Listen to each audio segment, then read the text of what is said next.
Go for it. Hey, good evening. I'll call this special meeting of the Planning and Zoning Commission Subcommittee on Subdivision Regulations to order. It is Wednesday, May 4th, 2022, 7 p.m. We are meeting via Zoom. We will begin with a roll call. Mr. Linke. John B. Linke, present. Mr. Poplawski. Dave Poplawski, present. Ms. Salsi. Jane Salsi, present. Mr. Santos. Brian Santos, present. And Joseph Purdy Brown, present. Okay, thank you. Item 2, discuss proposed revisions to subdivision regulations, appendices A through C. Pull up the screen and then we can let it rip. Before we get started, is it okay Yep. if I take the floor for a second? Sure thing, go ahead, Ryan. I just had a quick question. And I don't mean to alienate anyone or create controversy or tension. But I had a quick question for Jane. Yes. Jane, I just, have you approved or seconded our meeting minutes in these special meetings before? I'm not sure what you understand. At the last meeting, a regular P and Z meeting, is that what you're talking about? Yeah, I'm just talking about any previous meeting minutes. Have you seconded or approved them for these special meetings? I'm not getting what you're saying, Brian. I'm asking a simple question. Have you seconded or approved them in the meetings before? Like you're accepting the meeting minutes? Yes, I'm the Okay. one, yes, what, yeah, I mean, I go through the minutes and I read the minutes. Okay, so I'm only bringing this up because, I heard every word that you said the other night, and, saying words that we're doing something fishy or maybe even to criminal level. Me personally, I come to these meetings and I'm giving my professional opinion. I don't see anywhere where we're doing something behind people's backs or fishy or anything like that. And it really is. And if you're approving these things, Jane, I would at least appreciate if you see something or hear something that we're doing in these meetings, that you just tell us at the meeting, right? And say, hey, that looks fishy. Why are you doing that? And I have done that, Brian, and I do bring up things that I see and I do question them. And that I've actually even questioned you a couple of times on things, and I do bring them up when I see them. Yes, I do. That's fine, but you made it sound like they're unresolved. They're at a very high level of like maybe even being criminal. These are draft meeting minutes that our lawyers are looking over at the end. Regulations, right? That our lawyers looking at the end. It just made me feel very uncomfortable. I'm not going to speak for the group, Jane, and I'm being calm, cool, and collected. I'm just asking you a question. I heard everything that you said, and I'm thinking about it, and I want to make sure that we're doing the right thing here, right? And it just came way across to me. That's why I speak up, Brian, when I Yeah. see something that I don't understand or I ask questions, but I'm also seeing some things that don't make sense to me, and I've also questioned those. I've never used the word criminal because I don't believe that is what is being done here. We are working on ordinances, and I do question things, and I do speak up, and I have questioned you as I have questioned everybody else. When I see something that is not making sense to me, but I'm also looking at a bigger picture as to what we are doing here. Well, some of the things that you were saying the other night where we spend a lot of time looking at paragraphs and words, and words do matter. in these regulations. They mean a lot. We're looking at these regulations, subdivision regulations, because the old ones, grammar is not proper, punctuation is not proper, they do not make sense. We're trying to market these better, trying to just make them better in its entirety altogether. And it just Yes, came off very negative the other night. Well, like I said, Brian, there's a lot of things that I'm seeing that maybe other people aren't seeing, and that's why I question things, because I have to have it make sense in my head for me to be able to understand it, and that's why I question stuff. Okay. And that is, that is something that I will always do. I have always questioned. I will always look for an answer. I've learned from you. I've learned from everybody on this board. Going through these ordinances, as grueling as it can be, I can actually see where some of these things actually need to be changed. Other things I have questions on, and I will speak it up when I see them. I'm not, and just for the record, I am not asking you to stop questioning. Actually, I encourage it. I think that goes for all of the commissioners. I'm just saying, I find it very strange when you say we're doing things behind people's back or fishy. That is not it at all, from my perspective on what we're trying to accomplish here at all, right? Well, I'm And sorry if I gave you that impression, Brian. When I see something, as people that know me, I speak up and I say what's on my mind. And again, I'm not asking you not to speak up. Oh, no, you could, but it would never happen, Brian. I will always speak I up. understand You that. can try, but I will always speak up. Yeah, okay. But no, I'm sorry if you got that impression, Brian. That's not where I'm going. I just am seeing some things that aren't making any sense to me, and that's why I question. Fair enough. I Okay. could, just for the record, Gloria, I don't know if you saw. I was just gonna do this, Tara, yeah. Yeah, Randy and Ray are both in the meeting now, so they are attending. Thank you. Thank you Thanks, for the Tara. back and forth, Jane. Thank you, Mr. Santos. Hey, Brian, that's why we're here, to ask questions, to find out if something doesn't make sense to me, I ask. Something doesn't make sense to you, you ask. And if I came off as negative, I don't want to appear that way. I'm just looking at things with a new set of eyes, that I see some things that are puzzling me, and that's why I speak up. Thank you, Mr. Santos. Thank you, Ms. Salsi. I appreciate that conversation. Thank you. Okay, are we ready, guys? Yes, ma'am. All right, so appendices A and B, I don't really think we're going to have much to. Appendix A is a straight copy paste from the table of fees currently in the zoning regulations, but since we're going in order, let's go in order. And mostly this is for Cindy, these first two. Is there anything here that you feel we should be amending or changing? I would assume not, considering how recently we did the fees, but Well, I guess I have one question on this. I noticed, you have all the fees, which is fine. I'm going down them here. Now you have something, a legal notice fee. So where my question is I charge everybody these fees. Are you telling me that in addition to all the fees, that I have to charge a legal notice fee on top of it? I will say, going back 2 years, I either pulled these out of the existing regulations, or you and I went over these and identified all of the costs. Right. And this was one of them. And it certainly makes sense to me that if the town, we pay a lot in legal notices over the year. It certainly makes sense to me that this would be a pass-through cost to the applicant. Well, but in the past, and maybe, I didn't make this point in the past, say like the renewal permit. Well, no, we guess we can't do that. Let's go to a public hearing. Additional fees, public hearing, sign fee, legal notice.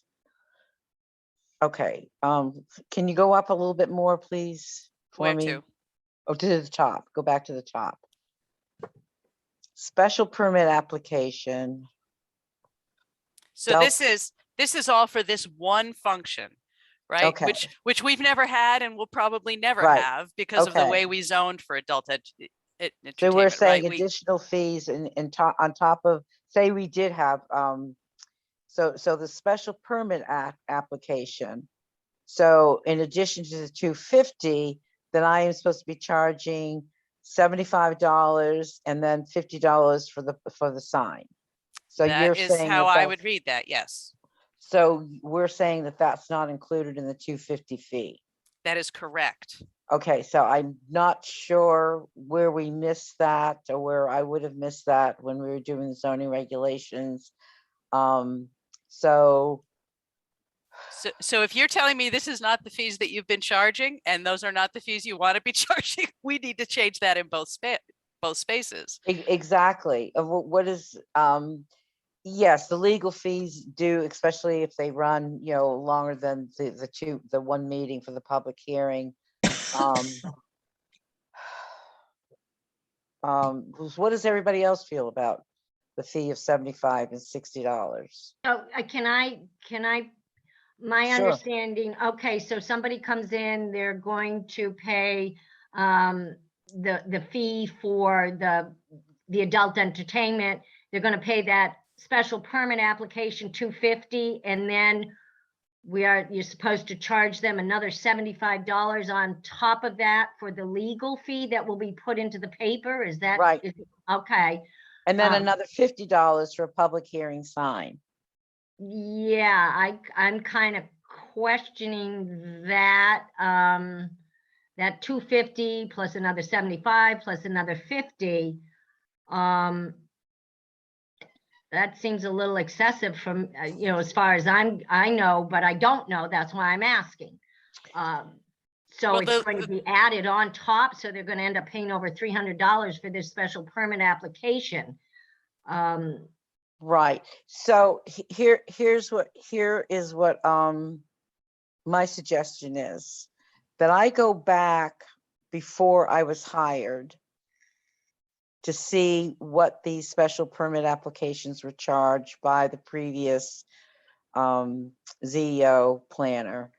Because I know before I was hired, I know that the planner had input into a lot of things that I pretty much have taken over. So,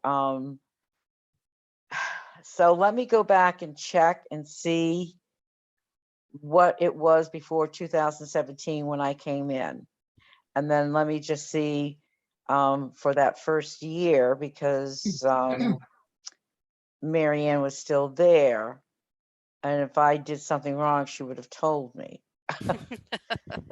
So let me check that. And if this is what we have in our current zoning, in the appendix in our regulations, then we'll mean- just leave it at that, and I'll just start charging them. I mean, if I would have thought if I was going to come in and put in for a special permit application, the $250 fee would cover what needs to be done. Right, That's my thinking. right, okay, all right, okay. I All right, mean, we'll get this for cleared whatever up. it's worth, if we're looking at additional fees that sort of make sense. I mean, the legal notice fee is a direct cost to the town. So as a pass through, that one makes sense to me. I think, Jane, your point makes maybe more sense about the sign, because we get those signs back. They're just dry erase boards. No, we don't. Oh, we No. don't? I thought those were erasable, reusable. I thought that's why we No, always have so many. You really, if you put an eraser, then it'll wash off if it rains. Of course, that makes perfect sense. So it is a material that we're, Yes, purchasing and yes. passing on. So I would say both of those make sense as pass-throughs. But if they're every time, I would also agree that they should probably be bundled into the special permit application unless there's occasions when you might not need one or the other. Well, in special permits, because they require a public hearing, Right, you always will need it. right. Okay, so now it would just be for the special permit applications, or will it be every application that they're Well, going to charge these extra No, fees? because you can see she has under the adult entertainment additional fees, the zoning, appeal of the zoning official officer, which goes to actually the ZBA. And so you have the 210 and the additional fees. And I actually have been charging $335 for anything Yeah. that goes to the zoning board of appeals. Excavation fee, you have the same thing. You know, the Same thing with the 500 variance application also, additional fees. Right. So the variance that averages up to 335, which is what I've actually been charging. Everybody is 335. So, but All right, well, we can talk about the legit, it should be correct, whatever it is. Now, Right, right. we definitely went over this 2 years ago when we did it in the yes, I'm sure we did. I'm in sure the we zoning did. regulations. So we just but- want to be sure that we are adhering to what we said we were going to do and to what we've actually been doing. Right. So I will definitely check before 2017 and then check like the year after 2017 and see what I did. How's that for an answer? Okay. Sounds good to me. Tara, Yes, Tara, may I add something to support the cost of the fees? of course. When the board accepts an application for a public hearing, I have to send the legal notice to the newspaper to be posted for 2 consecutive weeks. And if the applicant decides to postpone that hearing, I have to send another notice to the paper saying that the meeting was rescheduled. And then I have to repost that public hearing for 2 more consecutive weeks before the next regular meeting of the Planning and Zoning Commission. So, That makes sense, Gloria, because you'd be paying double and they're not paying anything right, for that second Right. running. Okay. right. So And- I just wanted to say that in support of what we charged. And also you have to publish it. You have to publish the decision. And then after the commission makes a decision, I do have to publish that decision in the newspaper. So there were quite a few notices that go back and forth. Right. Oh, I understand that. I just figured that was just taken care of in the $250. It's like, what else? 60 of that 250 goes to the state. And the rest, stays here and pays for, I guess I figured it just pays for the signs and the notices. So, yeah, and I'll get it straightened out in my head and Just so you know, for future applications. Oh, if just throw the we- money away. just, What? Well, we just throw the money away. What just so do you you tell? know, I don't understand what you're saying. Never mind, forget it. It's all right. Brian, were you 2000 saying something? yeah, 2012, the fee, legal notice fee is $75 per the 2012 regulations, the previous regulations. Yeah, I thought that was a carryover. Yeah, it's a carryover. I'm just looking Yeah. up the sign now. I'm pretty sure that's a carryover too. I'm pretty sure that it is myself. Okay, it's just, people get aggravated with how much fees they have to pay. So, Yeah, I it's mean, just, it was like they're- that before, so. Their cost of doing business. And if the town, so let's use Gloria's example where now we, there's a postponement. Now you're talking about 5 separate notices. $75 probably doesn't even cover that. well, one reason, a lot of times it doesn't cover it because there's too much information in the notices and Gloria and I just have never had time. I mean, I just don't feel it's my responsibility to sit down and work those notices out, but there's a lot of information too that probably isn't necessary. So when I read some of the notices. So and I'm just tossing this out there. We can't actually answer this on the fly, but I'm going to drop this as a note for you and me to go over, which is, does it make sense to indicate this as a fee per posting? In other words, we know what one posting costs. Well, they vary. Right. Oh, yeah, because of the length. Right, exactly. Right, okay. Exactly. All right, well, we'll come back to it. Let me delete this comment then, because Okay. that doesn't actually help in that case. Okay. Okay, all right, let's move on. And Cindy, that's something you and I will have to resolve. Right, Anything okay. else in here looks squirrely to you? I mean, this is all a direct copy paste, so I assume it should be fine. Oh, good. Okay. And then this also is in your wheelhouse, and this was just the sample letter to abutters, which is incorrectly lettered here. I was moving them around. If we go in order, this one should be B. You comfortable with this text? Yes, Okay. yes. I just wrote one up today for somebody with copy I had in the computer.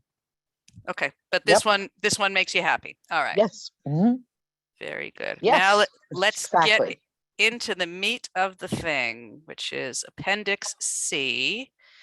Now, very late in the afternoon, I got some commentary back from Janet because she couldn't dial in tonight. So we're in this, before we really get into this, let's just acknowledge that we are in a kind of a sticky spot in that we currently have no director of public works. We had one, as we know, for about 4 days. I met with him on his first day briefly, gave him this to review, also gave this to the gentleman who's essentially acting as the foreman in absence of a DPW director.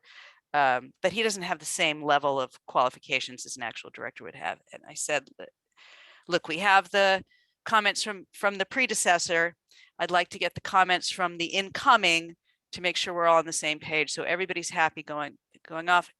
He did not return those to me before he decided to go back to his former position. So I'm going to be leaning very heavily on Brian and Dave and John, who are the construction guys. And then, you know, getting the advice that I can from Janet, who is obviously one of our most dedicated volunteers and has been very generous of her time, but she couldn't dial in tonight. So right off the bat, Janet's first comment on this was that the whole section is probably has more detail than is necessary or required. Well, I'll just read it. I won't paraphrase it. This section, based upon our current regulations, is not concise. It could easily be half the length and still include all important standards. It goes into way too much detail for minor items. I'm not sure that Thompson needs 5 road classifications or sections on surplus materials or intersection grading plans. My suggestion would be to have this section completely rewritten and reorganized. If we accept that premise, then this is a first pass at this, and we should probably be looking at this again in a follow-up. But let's try to get it as close to, and we've already been through it once, obviously, because this is our second pass already. So given the importance of the construction standards for roads, because it's leaving us with something permanent in the town, let's do the best we can tonight to get through the whole Appendix C with heavy comment from Brian, Dave, and John. And I'll probably just have to rewrite a new Appendix C based on that after this. So that's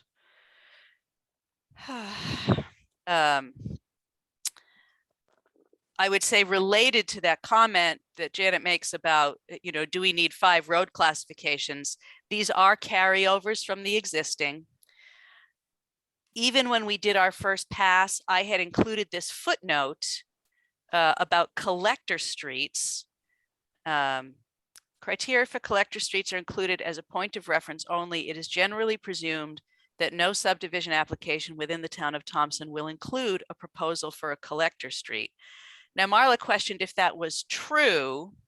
I feel like it is. Like a collector street is a major thoroughfare, and therefore I would find it highly unlikely that we would see a subdivision application with a collector street. So maybe we don't need that. but again, construction guys, have at it.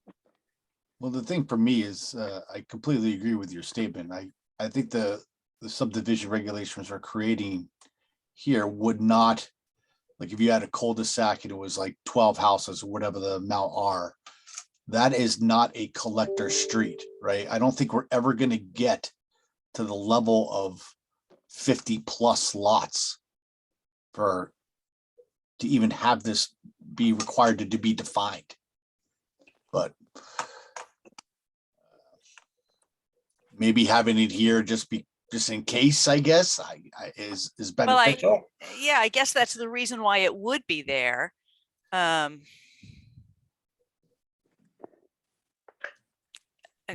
It's one of those things. I feel like some of these things don't hurt us, but do they help Well, us? And if they don't help us, you know, what- why the- bother?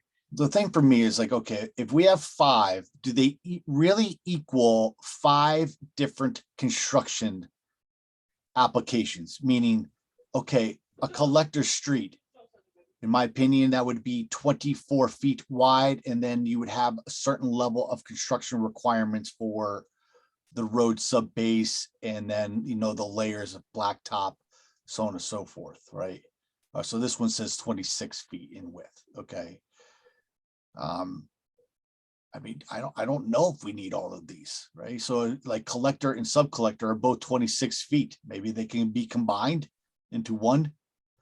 So, Brian, I think that a collector street, as it classically is shown today in, you know, with Thompson Road or, you know, something of that magnitude. But if you look at like the proposals that we may have for industrial parks, you could very well have a collector street that is a you know, sees that magnitude of traffic. I agree with you. I think that we could tone this down. I think that, you know, we don't need a sub collector street. Collector street, if we want to, you know, put the vehicles per day, it's 251 to 500 plus or something, you know, bring it down a little bit. But I think we could see if you put a industrial park in, you know, with significant businesses, you could see 500 vehicles as a collector street. That is an excellent point. But that would be strictly with just commercial or industrial. That would be the best place to keep it. But, you know, to put it on a subdivision area where you're gonna need something like 80 to 100 acres to put in a 50 to put in to serve 50 plus lots. One thing for me was, all right, this is subdivisions, right? I was looking at Granby's subdivision regulations on this, and they did not base it upon a vehicle per day calculation. They simply based it on, well, if the road is 2,000 feet long, it is 24 feet wide, and this is the construction type. If it's 1,600 feet long, it's this, right? They kind of based it on a length of road other than a vehicle per day, which I like their way they wrote their regulation. Really? Because to me, basing it on length of road seems weird.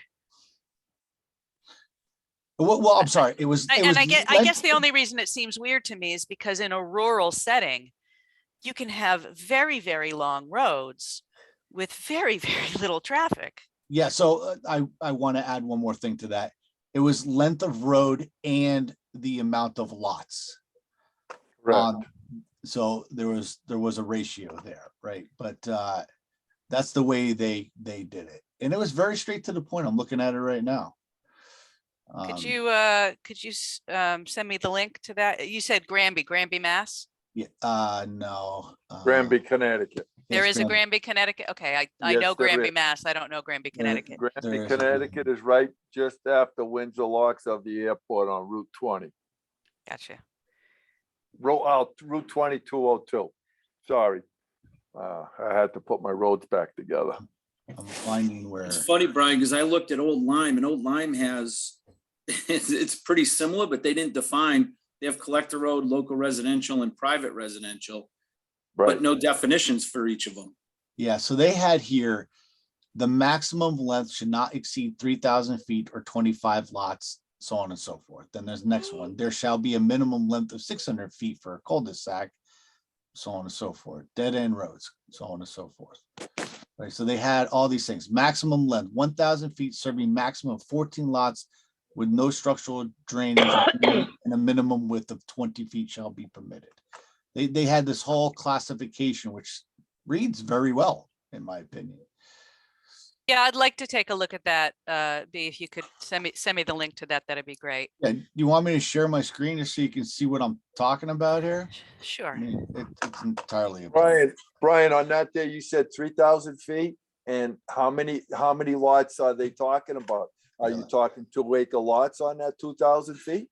So if you got 2 acres of 2-acre lots on a 3,000-foot road, Yeah, what are you looking at? 25, they 30 had- house tops? and the maximum was not to exceed 3,025 lots. Now we have. It doesn't say anything about the size of the lots. I think that would be somewhere else, and that would be, oh, sorry, am I sharing? I'm not sharing. Yeah, I enabled it for you. So. Do you see it? Yep.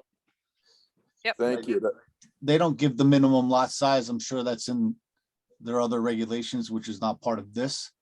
But see, they say 3,000 feet, 25 lots, whichever is less. But if you scroll down here, it starts talking very specifically about maximum length 1,800 feet, serving a maximum of 24 lots, a minimum width of 24 feet shall be permitted, all roads. It gives this nice breakdown, right? Like everything. It talks about all kinds of good stuff in here. Yeah, I'd like to look at that. You know, when I Oh, go back to drainage. a few months ago when I went on my textbook purchasing binge, among the textbooks that I purchased was one specifically on road design, might even been as specific as road design and subdivision. And there is a lot of interesting stuff. It doesn't necessarily lay out sample ordinances the way we have here. So I foresee in my future some open books on a table and comparing this again against the standards that we have. I think when we first approached this in the first pass through, the presumption was that the road standards would stay relatively stable. But some of the feedback I've had from the engineers and from Rich Benoit is that there is in fact some room to improve just the standards themselves. And now Janet's coming back and saying just the content and the layout is cumbersome. So this, Yeah, it's confusing, quite honestly. this format is definitely more readable.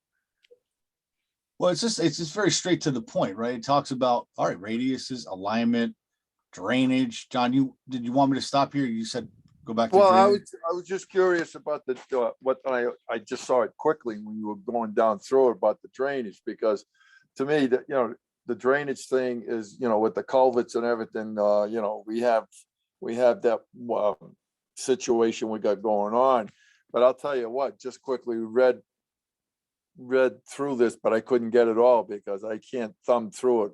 You have to thumb it up a little bit for me, but that part with the drainage and everything, I think that's something we need to look at too, because that really is kind of up my alley when I used to do all of that work, putting in drainage and all that stuff, you know, in subdivision roads, you know, you go down to the subgrade and then you take it up from there, you know, with the right piping and, you know, drainage pipe and catch basins and everything.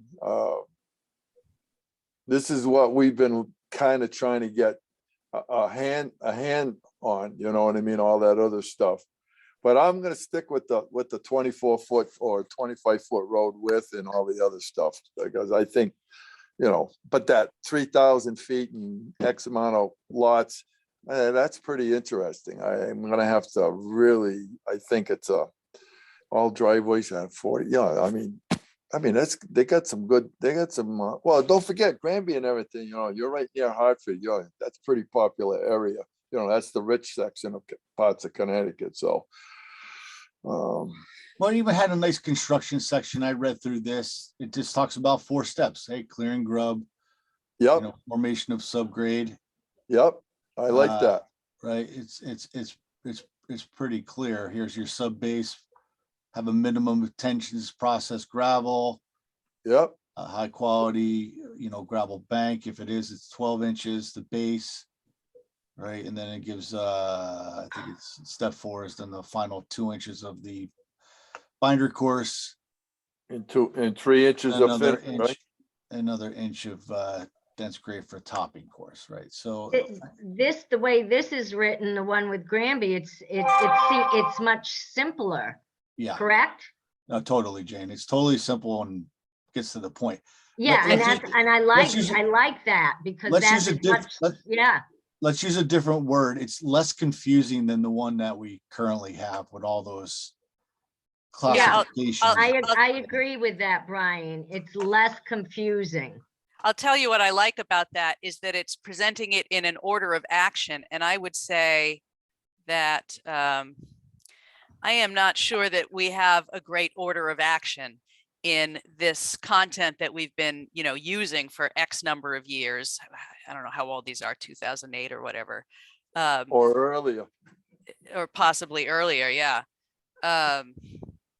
So I do like their format. So maybe we could sort of split our minds here that we can possibly agree that the format is going to need to be adjusted for clarity. That's consistent with what Janet's observing. It's consistent with what all of you guys are saying. And for me, and obviously I am not a construction person or an engineer, but if I am doing something in a series of steps, I want those steps to be laid out for me in the order I would be approaching them, because that's how I'm thinking of that process. And I don't feel that this does that. Oh. No, I think the less confusing, the better. And I like it being in order of how it's done, being married to an engineer. That's exactly how he did things, in order as it had to be done.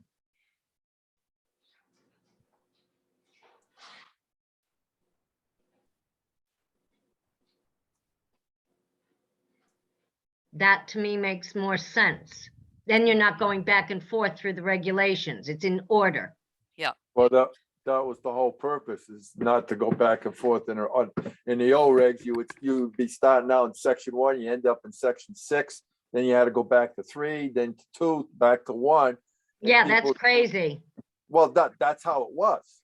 Okay, so that's what we were trying to do, was to get some simplification to this whole process, but also to make sure that any developer or anything is going to do what would be good for the people that are going to be living on that street, and then when the town inherits the road, once they inherited the road, it's turned over to the town.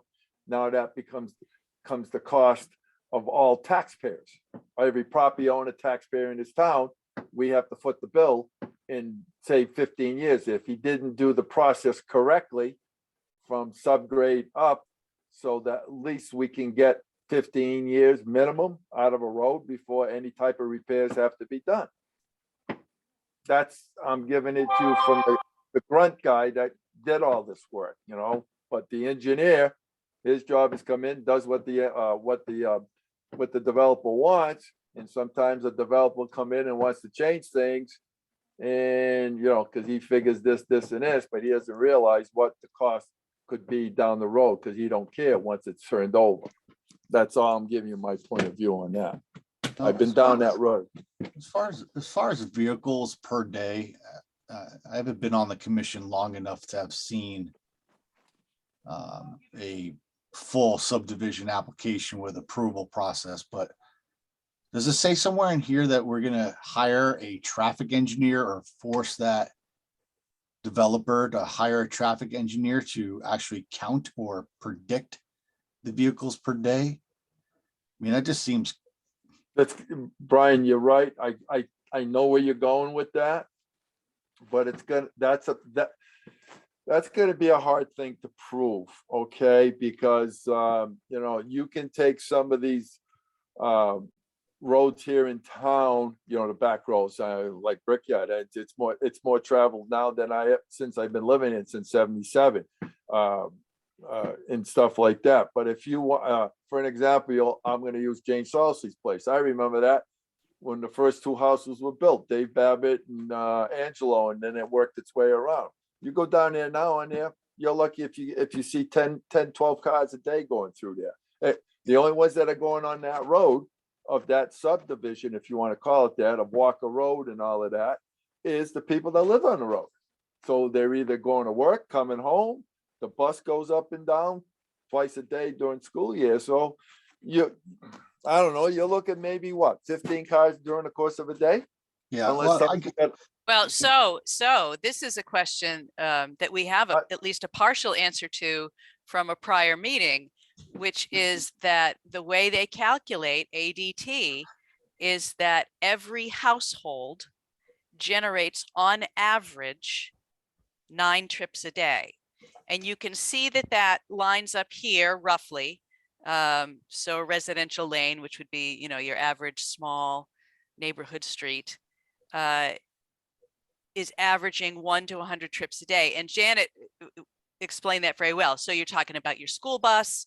If it's 2 adults with jobs, they're making 2 trips each. So that's 4 trips plus 2 trips if there's a school bus, you know, for a kid. So you're already up to 6 right there. And then what? Maybe you go out and you do groceries, or maybe on the weekend you go in and out to do errands. So that's what that calculation is based on. It's actually a calculation based on the number of lots. So these are just for context. Obviously you could have 10 houses that generated more than 100 trips a day if you had somebody maybe who worked from home as an Uber driver, right? It's just meant to indicate the likely volume. So I kind of question how useful this is versus number of lots served. That's why I like the one from Granby. It's much Yeah. more linear and understood. All right, anyone can take a, you know, plan out and measure how long the road is and count how many lots there are and be like, all right, well, then you fall into this classification. This is what you need to do. Still, it's gonna be hard. Unless you want to pay somebody to sit there for a day or two and calculate and do, you know, get the numbers, you know, so, you know. Well, you know, we just have to pick what we feel is gonna be a fair number, you know what I mean? We don't have a crystal ball in front of us to tell us what this is this and this is that. Well, let's just get down to let's be realistic about it, you know what I mean? If it's gonna be a 20 house subdivision, everything, this is what 20 houses, a 20 house calculation would be, like Tara just said, you know, 2 people work, the husband and wife work, kids, they got 2 kids, you got the school bus and everything.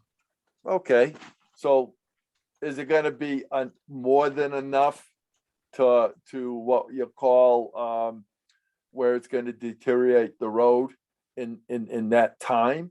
Probably not, if it was constructed right to begin with. And, you know, all the other stuff will fall in place. Don't forget, you know, we could have a mild winter, we could have a very rough winter. That will change things too a little bit. So that's what we got to look at too. But on an average, from some roads that I've helped put in, I've gone by them 10, 15 years later, and they were in still decent shape if they're maintained right and you know, by the town and everything once they were turned over. They didn't have to go in, and you want to minimize when you're putting in any utilities or whatever, that they're put in proper, so you don't have to go back and, you know, put all the water and sewage on one side, water and sewage on the other side, so you don't have any crossovers, because that's when you start ripping up a road. There it goes. You just ruined it. You want to try to maintain it. There's a lot of things, like I said, from my experience over the years working on this stuff, that sometimes it's not designed right, but that's me. And then my only question or observation or I don't know, input, I guess, is, so I'm thinking about that, that presentation for pre-conversation that we had last month, of that, subdivision up behind Town Hall. Oh, yeah, yeah. And whether or not that road was going to then connect to another road, or if it was going to stay as sort of a dead end or a cul-de-sac or whatever, and then what effect that has on traffic. But you're talking about the one, Joseph, Frank Jakes owns, the one up behind the softball field, the water tower stuff. That- Not the one with the, is there a water tower behind that one too? The The water Frank, tower behind the town hall, which is close to the school. Then oh, you got- yes. I was thinking of the one behind 962. Yes, it's No, the Jake's property, exactly Jake that one. Pop- Right, there's there's a legal road access off of Route 12 right in front of the fire department, behind the deli, that deli. Farmers supermarket. market. Thank you. There's the legal road there, and I think it's roughly supposed to be roughly 40 feet wide. It comes out into the parking lot. So that's the only access to the property, because if everybody remembers, quite a few years ago, what's his name? Peter Vangel was gonna put in a 55 and over, for 55 and over, housing thing. Yeah. Off of Rawson Road. And Frank Jakes wanted to tie into that because that's the only way he could put another road in. Right. See, and so he's more or less landlocked, except the road, the section of the road, it should be on the map if you look at it. That's the only way, but that would give them direct access to all the to the water, sewage, and electricity. Right. So which would be the Joe, best way. Yeah. So yeah, like my point in talking about that particular property was really just as an illustration of, Yes, that because remember I asked Janet, I said, she was asking the question about when, like, where is it a cul-de-sac? And the map that she was showing had like a little tail of a road potentially going somewhere. And I asked the question, is that road going somewhere or is it ending? And I think, that was to figure out how many lots would be appropriate. But I think that also, right, weighs into the kind of road and the kind of traffic that road will see. Or am I off base there? no, I don't think you're off base. I think that's the No. fundamental question at the base of any subdivision that includes access roads of any kind. And I guess that's a part of what the applicant is supposed to be demonstrating. And this set of regulations, the Granby set of regulations, whatever set of regulations you're using, is providing you the context. And then you make your decisions based on that context, I guess. I mean, I'm looking at this wondering what value the average daily traffic information provides to us versus the number of lots served and the width that road must be. Is it just contextualizing, or is there some standard and threshold that ADT provides to you that changes the nature of what you demand of the applicant?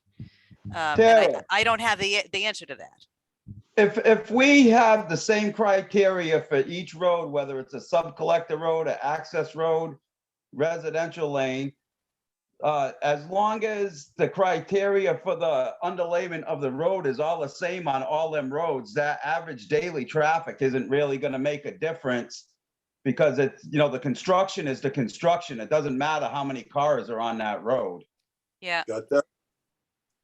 Well, As right, long as they have to make them, construct them all with the same criteria. Yeah, Right. that's what Granby's does, Ray. It just, the only thing that changes is the width of the road, Right.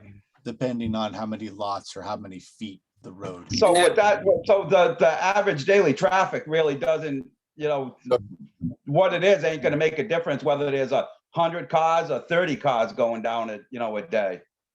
Well, there you go. And Ray. Yeah, but you it could- defines it. It defines the collector street is 500 plus cars and it's gotta be 26 feet. So it Right, defines just what, defines the width, but not anything else. that's right. Yep. So if we can set keep a standard width, which would be the smart thing to do, instead of Correct, having and have it all the same. everything the same, it's like doing okay, the sidewalks and everything or whatever the case may come in, because it still has to be fit. You need a 50-foot width to create the 20, 25 or 26-foot road itself. And then whatever, like a sidewalks they're going to be put in or whatever, you still need for that 50 feet. But road traffic, it doesn't matter today, but it comes down to, like I just said, and Ray just put more emphasis on it. It's how the road is constructed right from once it's put in, because you got to have your subgrade. Some places like Granby and everything, well, 12 inches, and it's got to be compacted. We could make a recommendation or specify that if it's got to be a 12-inch processed gravel from subgrade up before you put the asphalt, it's got to be compacted every 4 inches, because if you cannot, and I'll prove that theory to anybody, you can put 12 inches of process down and you can put a roller, I don't care if it's 100-ton roller, you're not compacting 12 inches to get what you need to make it real tight. So when you put the asphalt on it down the road, it won't hardly move. That's the key. So what you're saying, and this is what I'm gathering now, is all that's not gonna matter. The road has to be built properly to the standards that we set, so that we Correct. are not gonna have to go in there and correct that road in 5 years versus 15 years. Correct. That's Okay. the key. We want to get at least 15 years minimum out of a road, and it can be done. I could take it to Dudley and Oxford, to some places that I worked on, and that they're over 25, close to 30 years old. And I go by them every once in a while. That road still looks good, but it's got age. It's like anything else, but they're not in there, taking and ripping up half the asphalt and repaving it and doing this. The whole key is that we don't have to have the expense 15, 20 years from now, unless we tell everybody, you're gonna have to do a HOA. Big, that ain't gonna go over too good either. But it's the construction. It's right from the get-go. When if the engineer, It's the base is what it is. It's the base. You build that base properly and you're gonna have a whole lot less problems down the road. exactly. I think the Granby one does a good job with the dead end. I think so. application too. I'm switching it back to the dead end. They have 2 pretty good paragraphs about their dead end control. Brian, on that Granby part, I didn't catch it quite, because you were skimming a little through, but I like the drainage. I like all that other stuff. But what is their criteria on a cul-de-sac? You can pull that back up if you want, B. Stuff like, Cul-de-sacs? Yeah, hold on a second. cul-de-sacs, dead end road or whatever, but Yeah. Hold on a second. I think what we decided that the cul-de-sac had to be wide enough for a Yeah, school so bus. it's this paragraph and then this one down here, right? And this one talks about the minimum for 600. So the length of a dead end or cul-de-sac street. Brian, you're not sharing yet. Sorry. Oh, sorry, forgot to hit share. The length of a dead end or cul-de-sac street shall be based on the number of lots served by the street, the number of lots on a dead end street, and those dead end streets that may be extended in future shall be determined by the commission, which is maybe Based on something that right. maybe that's a little bit hard to control, but there shall be a minimum length of 600 feet for a cul-de-sac road. And then they give specific things for these particular roads. But then it's down here, it says dead end road shall terminate in a cul-de-sac. If a cul-de-sac is to be permanent, the right of way shall have a minimum diameter of 150 feet. Paved portion shall be 130, and then a grassy strip in the middle, which I know a lot of people do not like because there's probably curbs and then you can't plow onto the top of it. Right, we have, and actually Cindy brought me some interesting language from actually Rich Benoit's predecessor, Leo Adams, who in general I would not refer to as a standard in these conversations. However, it was a very interesting, it was like some meeting minutes or something, specifically regarding those cul-de-sac islands, and specifically saying that he wanted them to be teardrop shaped rather than round. It's the round ones, I think, that cause the guys so much trouble in Well, terms of the turning radii being too tight and having trouble with snow storage. Whereas the teardrop or even irregularly shaped, really, Ju- islands can create a more gradual turning radius, which is much friendlier to the plow guys. Every single guy that I've talked to in DPW hates with a burning hate plowing those cul-de-sacs. Yeah, you don't want to put no kind of teardrop. I've plowed for many years, and you're better off just to have that an open circle. It's much easier. It's better on the trucks for the, your ball joints and your tie rod ends, turning them trucks around, trying to get them back and forth, back and forth. It's better on the plow driver on their arms and their legs with their clutches. It's much easier without them in a cul-de-sac. So now we're back to one of the other permanent dilemmas of the cul-de-sac, which is all that pavement. It's like there's no good way to build one, right? So you build an island to get rid of all that expanse of empty open pavement, and then the plow guys have trouble. You take out the island and you get the huge expanse of pavement.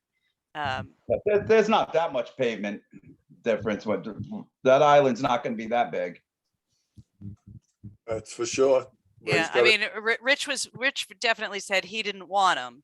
And then if you go back, like I said, so I have Use it. Also, every guidebook for rural subdivisions that has ever been written.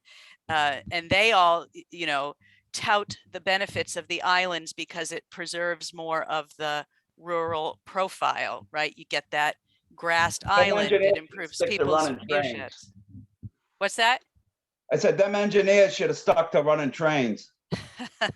Well, not all engineers are good at all things, but in general, I find those guidebooks pretty good. But I do see that there's a conflict between goals there, and the question is, how do you resolve the conflict? What's the balance?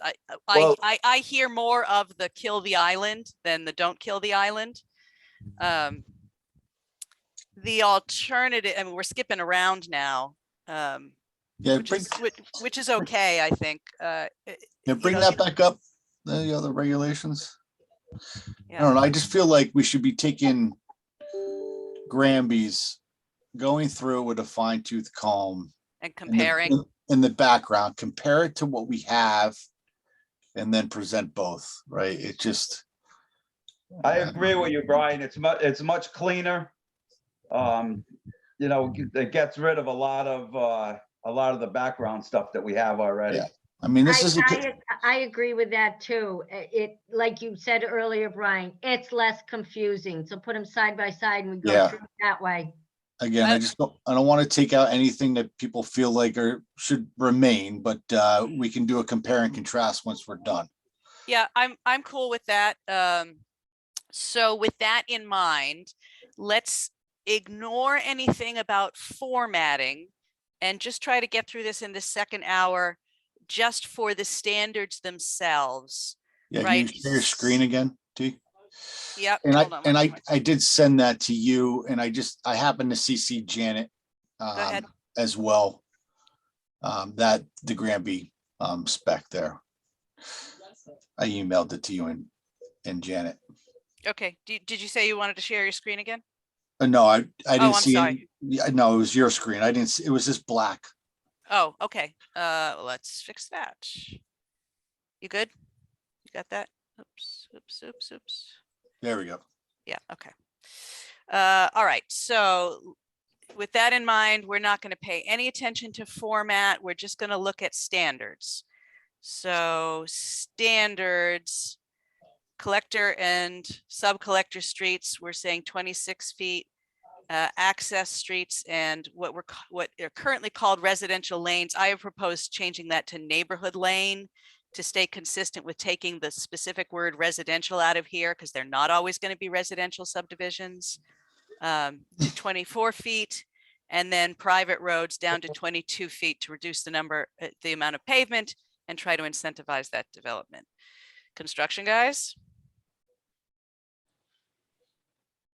I'm just looking here. The 22 tier, I agree with. I think that's everything that I've researched for a fire truck to get through a private road. It should not be less than 20, everything I've read. So fire truck pulls up, you need to have enough room for another fire truck to pull around it. I think 22 feet is sufficient for that private road. My input. I disagree. I think 24. Yeah, and I think our regulations have emergency at 24. I challenged Janet on that on one of the Anya applications on when they did in the back there. Hmm.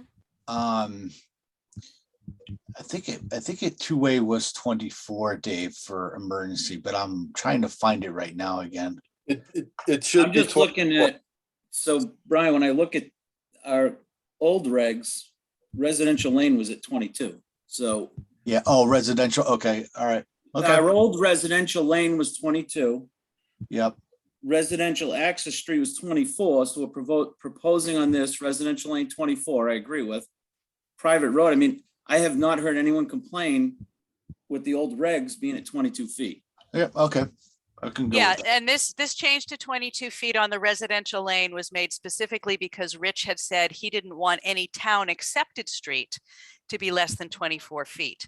So then the incentivizing of the private roads, again, the reduced pavement burden would be to take it down to 22 feet. We know that we have private roads that are down to 16 feet. I don't think Yeah. anybody's suggesting that for anything that isn't a one-way. Yep, But so this was sort of where we landed with that compromise. I'll just say one thing about wider widths, which often get built into municipal codes kind of on the basis of that argument about emergency vehicles. For anything other than emergency vehicles, wider widths are actually generally less safe. It's counterintuitive, but the reason is the wider the road, the faster you feel like you can safely go on it. So Except it It jumps switches, out in front of you. well, except, but you know, we're going to have that problem sort of anywhere, right? No matter what the width of the road is. The width of the road. Yeah. But So, because- and I'll give you a great example of how road widths subconsciously affect the way you drive. I was at something at the Groves house last year and left to go through Massachusetts to connect up to some other appointment that I had. When you come off of, what's that road they live on, Wager Road, and it goes into Massachusetts. Yeah, Wager Road. Wager Road. Yeah, when you go into Massachusetts, after you've been on that same road, it continues, it widens out. I am not a fast driver, but all of a sudden I was getting pulled over by a cop because it widens so far that you subconsciously speed up because you have like visual cues that that is the speed that the road is built for. So, and I could count on one hand the number of times in my life I've been pulled over for speeding, and I am in my 50s. So it is, I mean, I can say anecdotally I've observed it, but sort of all of the literature on modern street design is, you know, we design based on the idea of emergency access, but the percentage of times that the emergency vehicle needs the road versus the percentage of times that everyday people are driving sort of to the speed that the road makes them feel like they can go, it's disproportionate. So I'm just tossing that out there sort of as the devil's advocate point of view, as we're talking about, oh, wider is better, wider is better. Wider isn't necessarily better or safer. With that one exception, because emergency responders do like to have the wider clearance. We acknowledge that, absolutely. But the number of times that they need it versus the number of times that an everyday driver needs it, it does create an imbalance. That's all I'm- Granby had 12, if it was 12 lots on the subdivision, it was 18 feet wide minimum.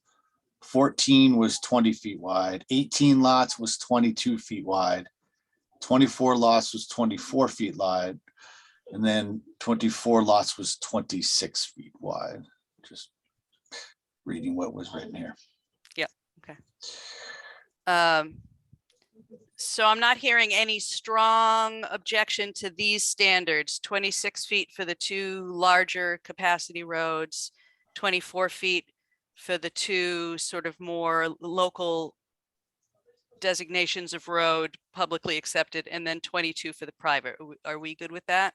Yes. Well, yeah, that sounds okay, because like, when you go with a private road, the people that are living on that private road is they're the ones that are gonna be maintaining it. It ain't gonna be plowed by the town, correct?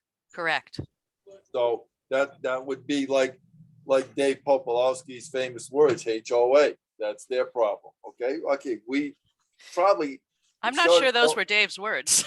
Yes, he did. Oh, I want me to go back to when he did say that. Those might have been my words, John, actually. No, it was Dave. I can tell you what sub meeting and everything if you want me to, but I'm not gonna go there. But if we're gonna have any private roads with the people that are gonna live on a HOA, they're gonna be paying to maintain it. They're gonna pay to have it plowed and everything. So, okay, if they want it, if it wants to be 18 feet or whatever, okay, knock yourself up. But if it's gonna come under, it's gonna be turned over, and the town's gonna end up taking care of it. We need, it doesn't matter if it's a road 22, 24, or 20 feet wide. People are gonna go, if the road, you can put all the speed limit signs you want on it, 25, 30. They see a speed limit sign of 30 feet, they're gonna do 50. Everybody's doing it. I even catch myself doing it on my own road.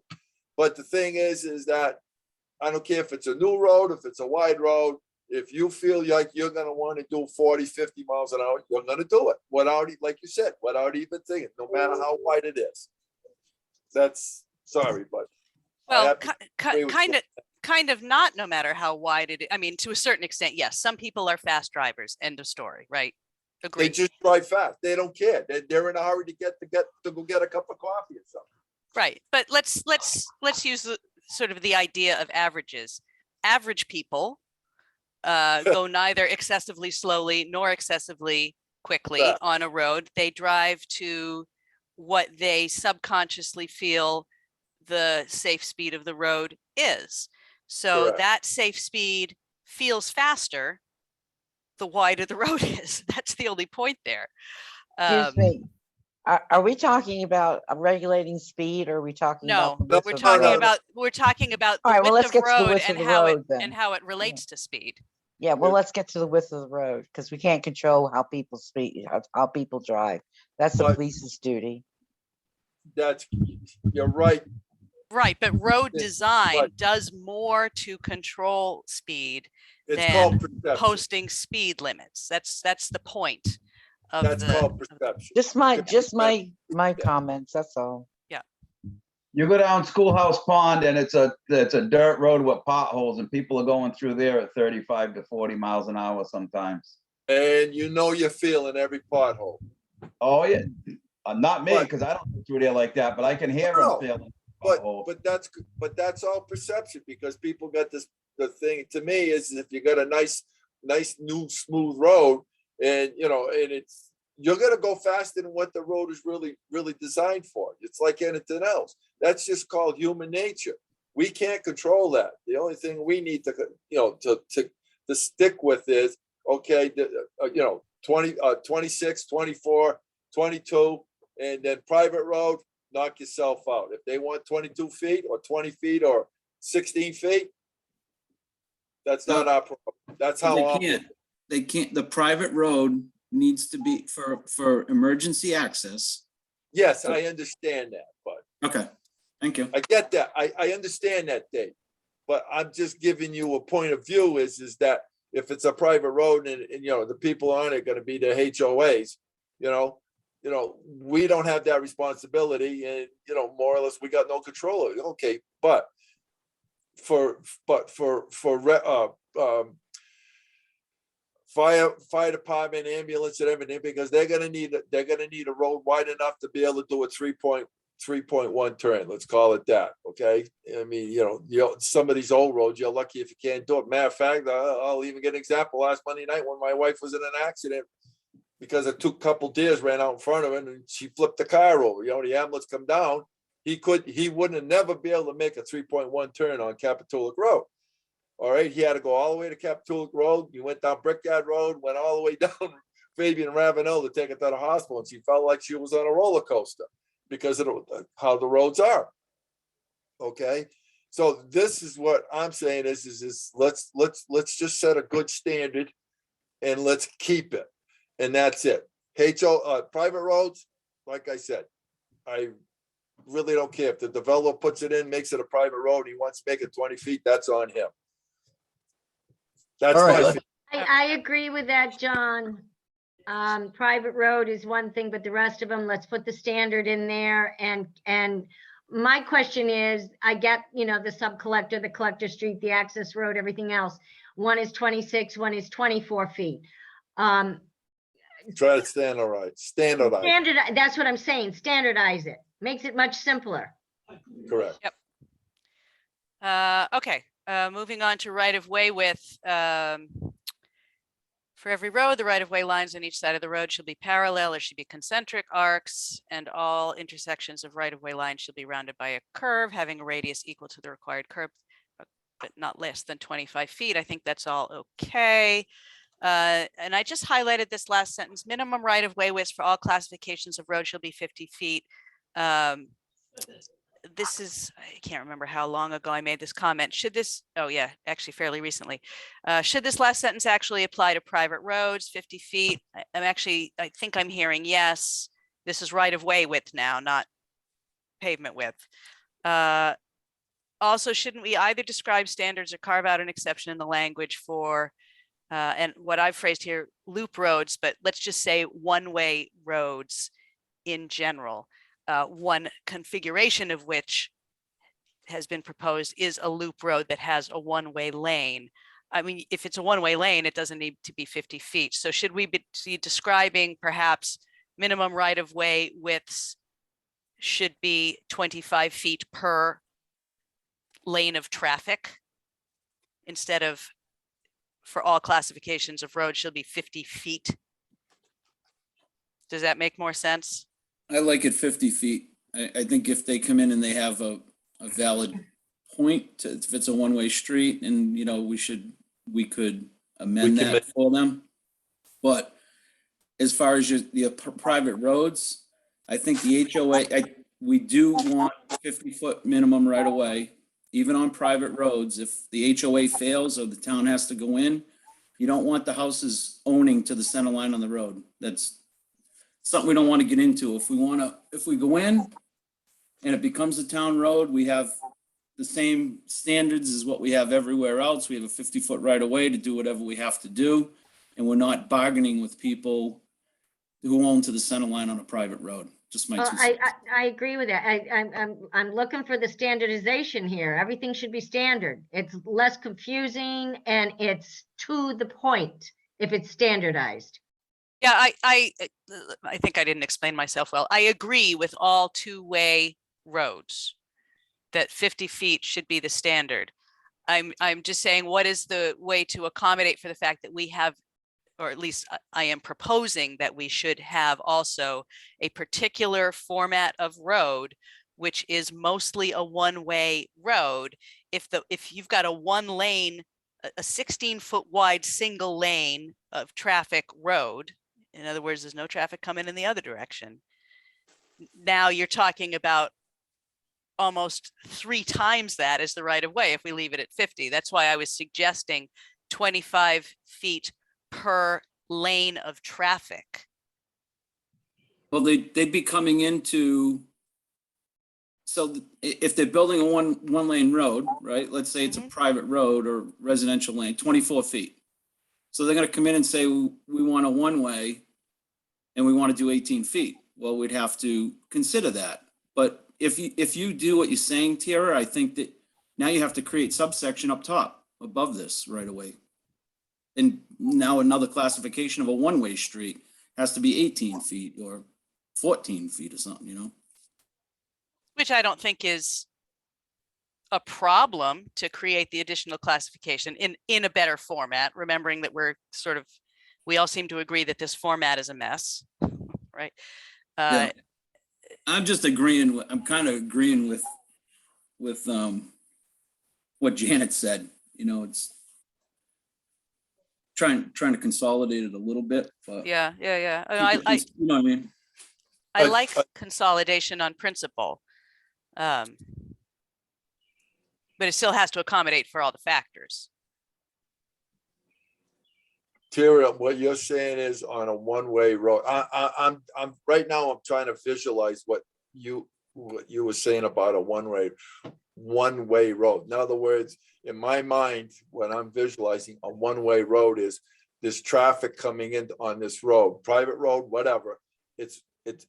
You can only enter it from one end and exit the other end, correct? Yeah, so let's skip ahead a little bit. And you know I hate to skip around, but given the Well- nature of the conversation, I think it's Isn't worth that it. isn't that a one-way road? You go in one way and you're out the other. You don't go back and forth. Well, there is That's a one-way road, though.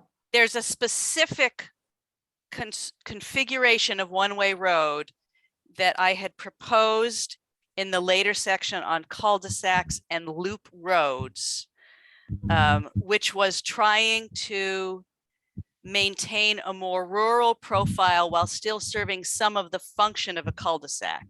And that would be, let's say you only have in your subdivision enough ingress egress for one point of entry, but you don't want it to be a cul-de-sac, right? You want to enable more of the property to be used. You can configure the ingress egress as two-way, narrow it after a certain point to one-way, and then it joins back up at the end. So again, you're talking about using less pavement, being able to follow the contours of the land more, use more of the property because you're following the contour of the land, and you're not creating the cul-de-sac and the island, but it serves some of the same functions. So that was a specific instance of using a single lane of traffic to create those sort of slower moving, safer subdivisions without having to resort to the cul-de-sac.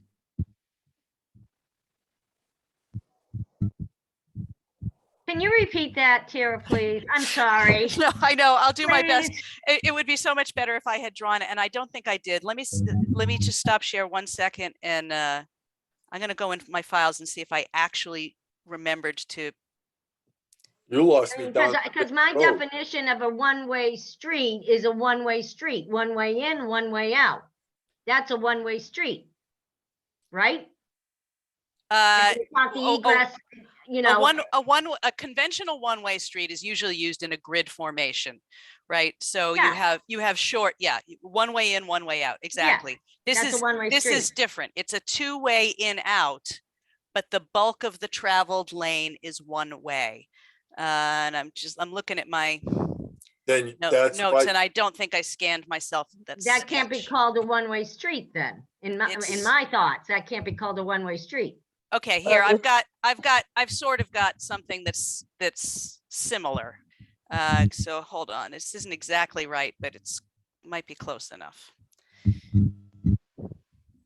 Jane, I think what she's saying, it's just gonna be two Okay, lanes. all right, okay, yep, that picture, I'm a visual person, that makes sense, okay. Yeah, and this isn't exactly what I had in mind, but I can at least use it. So let's say that this is this person, let's pretend this one doesn't exist. Let's say that this is this developer's only ingress egress point to the connecting main road. This obviously has to be two-way because you have to be able to get in and out. But you can make this two-way, two-way, two-way, two-way, two-way, splitting off one way, comes around here, and then joins back up two-way again. Yeah, Now, so if only a portion of it is one way. Correct. So, and you wouldn't necessarily do it in such a small configuration here, although you could do it. But let's say that you had a really, really big parcel that had a lot of topography and you didn't want to like grade it all flat and, make that kind of sort of cookie cutter thing that we all hate, right? You can use the topography with the one-way lane to go, and then you can get, again, houses on both sides. You're creating a narrower road that allows you to have more of that sort of country lane feel, utilize more of the property. And again, it's not that gridding effect, because I think that's one of the things that everybody doesn't like, right? When we Well, talk about, to me, that is a road leading into two one-way direction cul-de-sac. I mean, that's how I see it. I'm sure that's not the right terminology. no, Isn't that- I think in this case, you're right, Jane, because that's actually what this is a picture of. Yes, yeah, it's a cul-de-sac with one way on either side leading to a two-way road. Right, but what I don't have the sketch of is a larger configuration where it's more of that meandering, isn't this a lovely rural lane? That intimate country feeling that everybody, says that they value and like, and that's kind of a way to get it. Or an alternative that can help you get there. Isn't that a loop road? Is that? That's you're what I talking- have described as a loop road later Right. on, yes. So that's simple. It's a loop road. Yes, yeah, loop road. And when you were throwing me off, when you're saying one-way street, that's a loop road. Thank you, Cindy. You're welcome. Yeah, and I went through that whole Yeah. rigmarole, Jane, because some people were having trouble with the loop road idea the last time Yeah, I see, described it that way. So Hey, I'm visual. It just got made very clear to me. I'm visual. Yeah, Thank I you got for you. that little picture. really, you're visual? Yes, I am, John.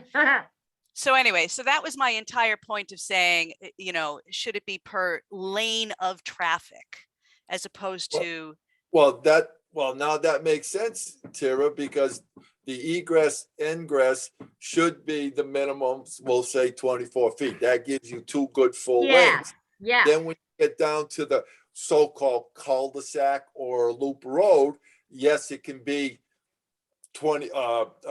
18 feet or 22 feet or whatever, because, you're gonna have that type, because it's gonna be a one-way traffic, and it'll meet the requirements for the fire apparatus or whatever that has to get in there, the plow truck.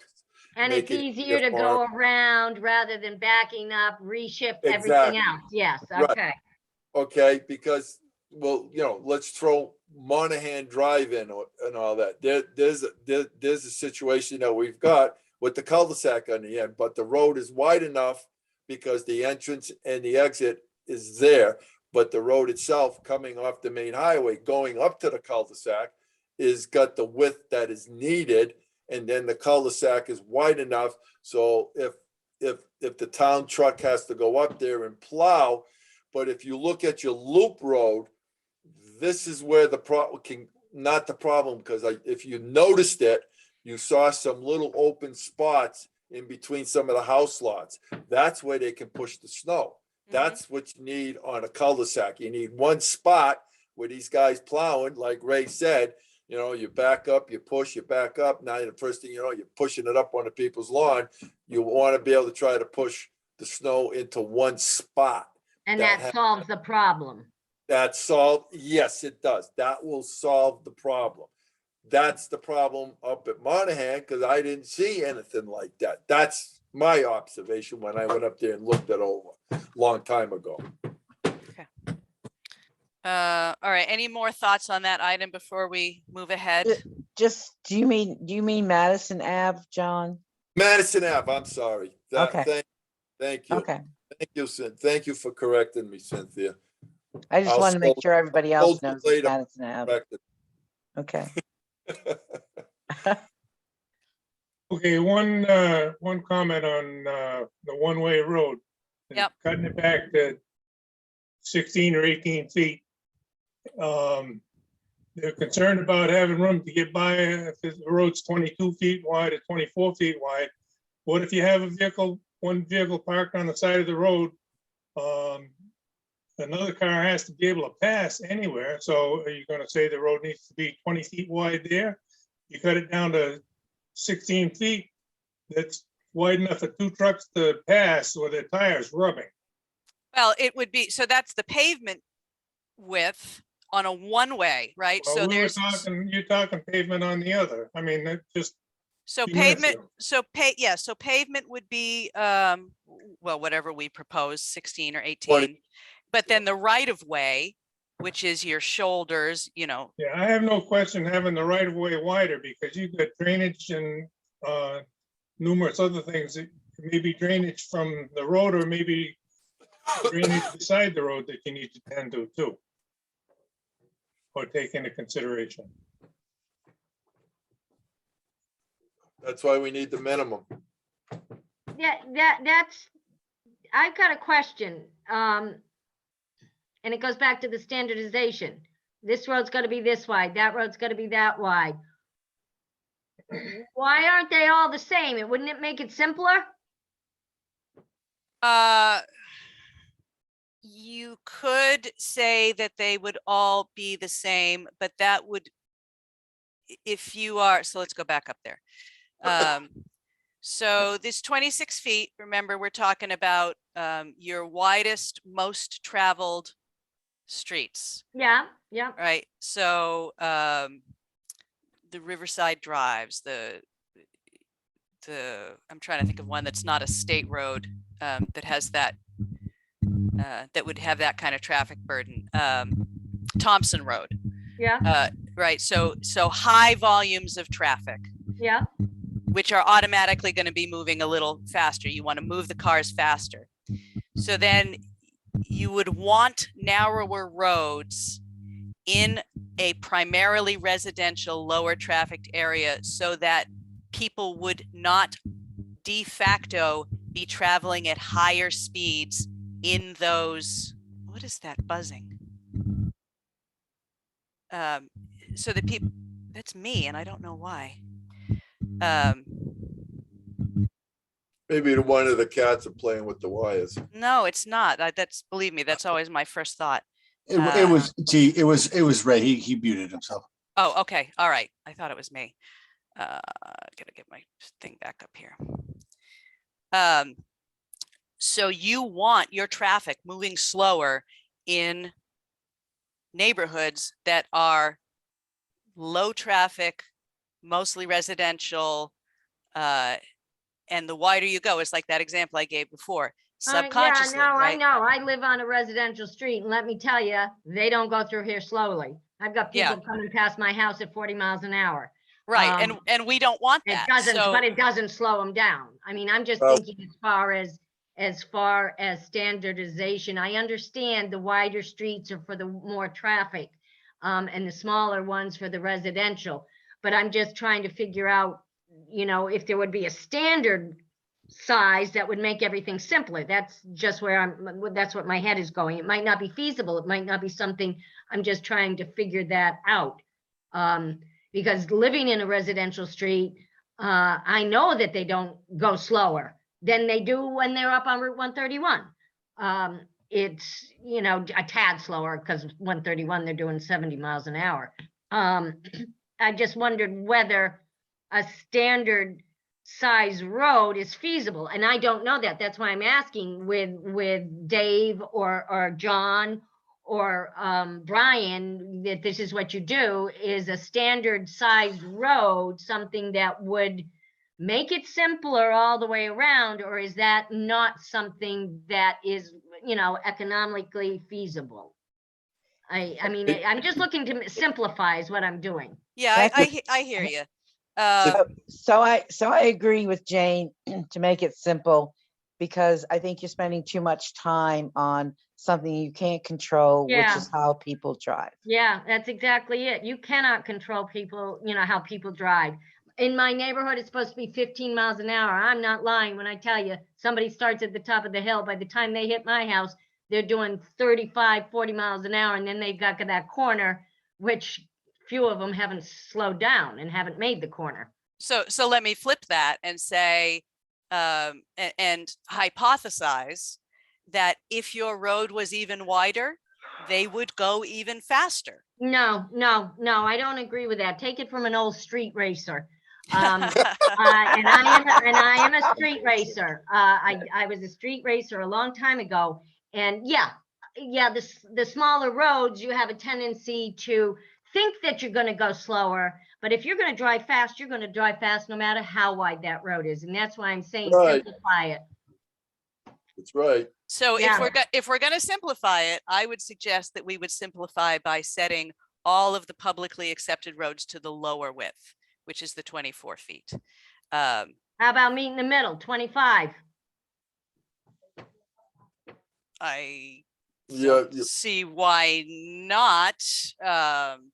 It makes it It's an simple. odd number on either side, so it's 12 and 12, right? So that's why. they're doing it. Okay, all right, okay, got you, Yeah. Brian. Yeah. Yeah. Okay, so then I'm just saying, simplify it.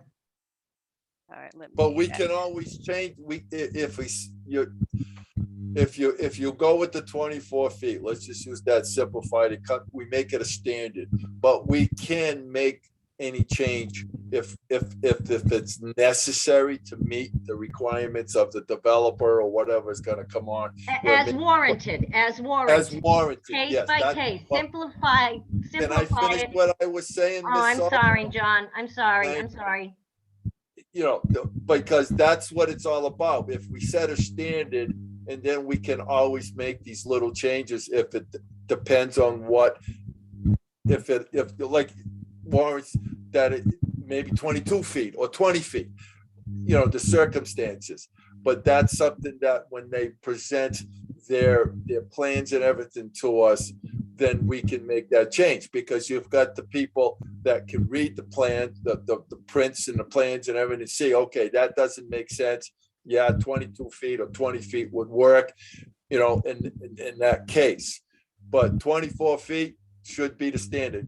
You can't have an odd number, because how you gonna make a road 12 and a half feet one side, 12?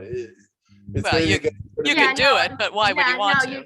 No, Right, I get that. exactly. No, I agree with what Brian said. So let's standardize it at the 24, and it would go by special circumstances as warranted to look at it deeper if something needs to be changed. But the standardization will make it a whole lot simpler. Right. Well, that's what the subcommittee and everything's all about, is to try to get the verbiage correct and get everything done. So when we present it, when it gets presented to the regular meeting, and then, you know, it goes through all the process, you know, nothing's being hidden, but, you Yes. know, Yeah, just a standardization. hey, Yeah. we've been hiding things from you people, so. Yes, So John. Yes, John. So if we set it 20, so if we set the road standard width at 24 feet and Correct. include language that allows the Director of Public Works to require a wider road. Or less, depending under the circumstances. So just a different width. Correct. We're not gonna say you have to have, you can do 20. Well, it should be where it whatever the circumstances will dictate, you know what I mean? If you can't get a 24-foot road, maybe a 22 or a 20. So, but that's circumstances. So now we can take that under consideration. With that. Going back to what Randy said about that one-way road. If you have somebody having a birthday party and there's 10 cars parked down the side of the road, that would have to be wider for vehicle. You can't just plan on having somebody with one car down the road. Somebody having a 4th of July party, that whole road could be, cars all the way down on one side. Right. Well, you got that now anyway, Ray. A lot of our roads in this town. So let's visualize that for a second. Let's say that the pavement width is 16 feet, because I think that's what I propose later. And it doesn't have to be that, but let's just use that for the moment. Let's say that the pavement width is 16 feet, and we're saying the total right of way needs to be 25 feet, but that's weird because it's 24. odd. So 24. 24. That's what? That's 24.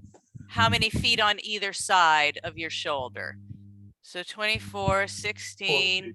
So 4 feet of a shoulder on either side. Does that Correct. feel too narrow or Yes. good enough? That feels too narrow. So we're saying, and parked cars.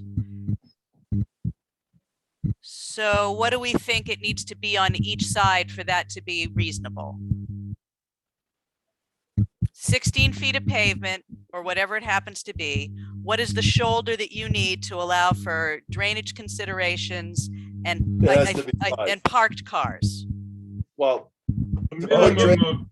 A minimum of 8 feet on each side. If you have to get in and do any work, any excavating it or anything, 8 feet isn't very wide to work off the pavement. I mean, pavement to the property line.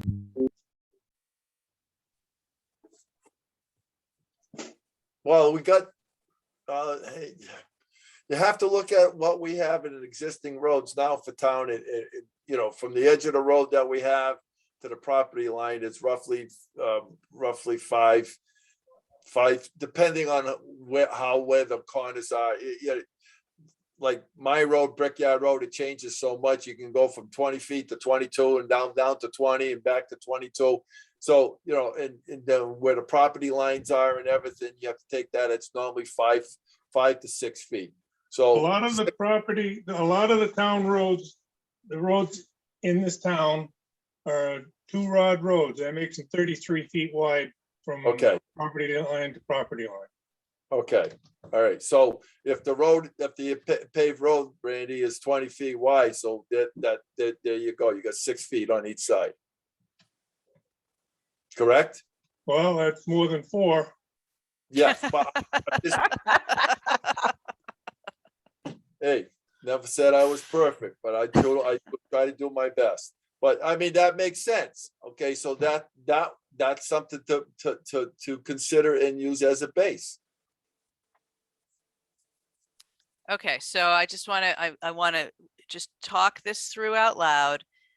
A 2-way road in the town of Thompson has a minimum pavement width, if it's a town accepted road, of 24 feet with a total right of way of 50 feet.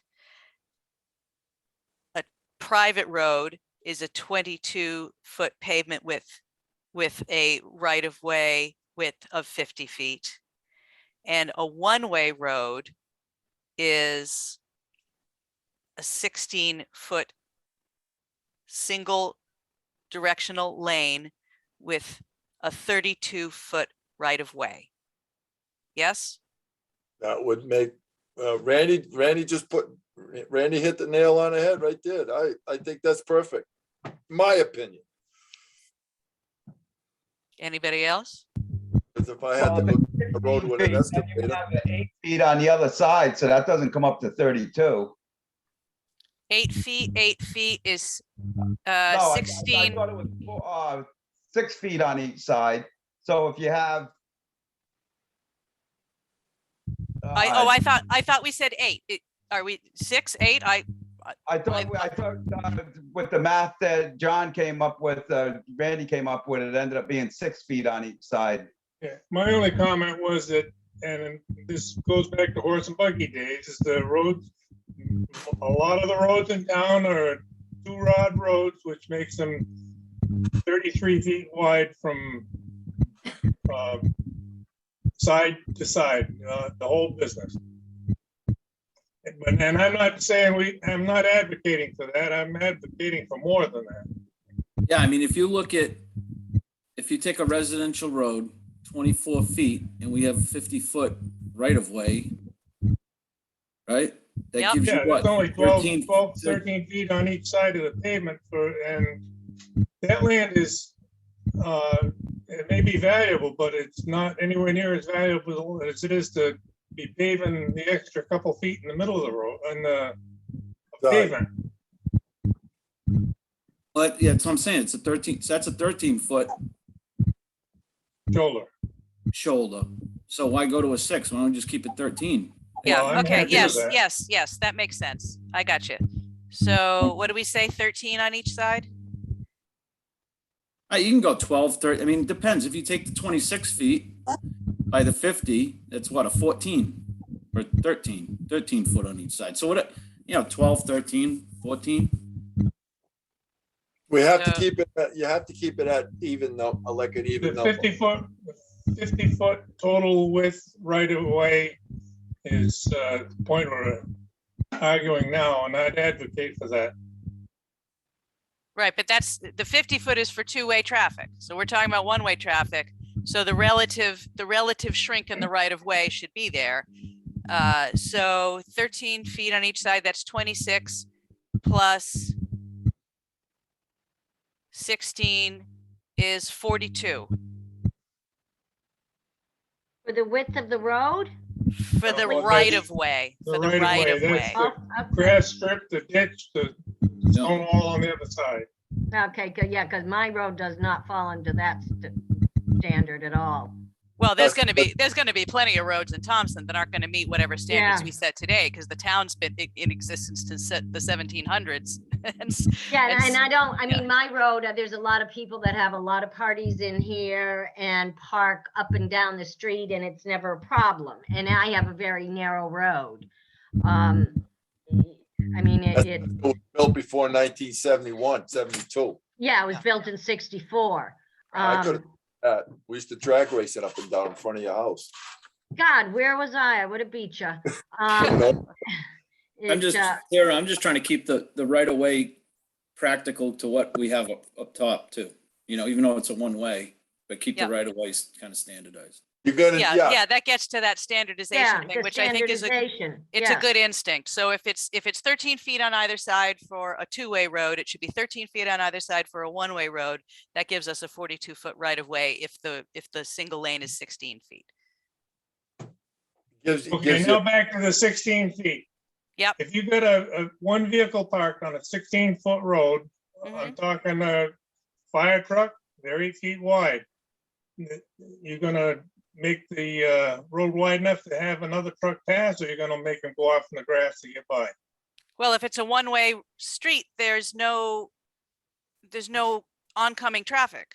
If it's a I 1-way didn't say street, there was oncoming traffic. You're gonna pass, if you got a truck parked, a fire What- truck parked, and the next truck needs to get by it, you're gonna make them back up and go around the other way on the wrong way around, or that's a good point.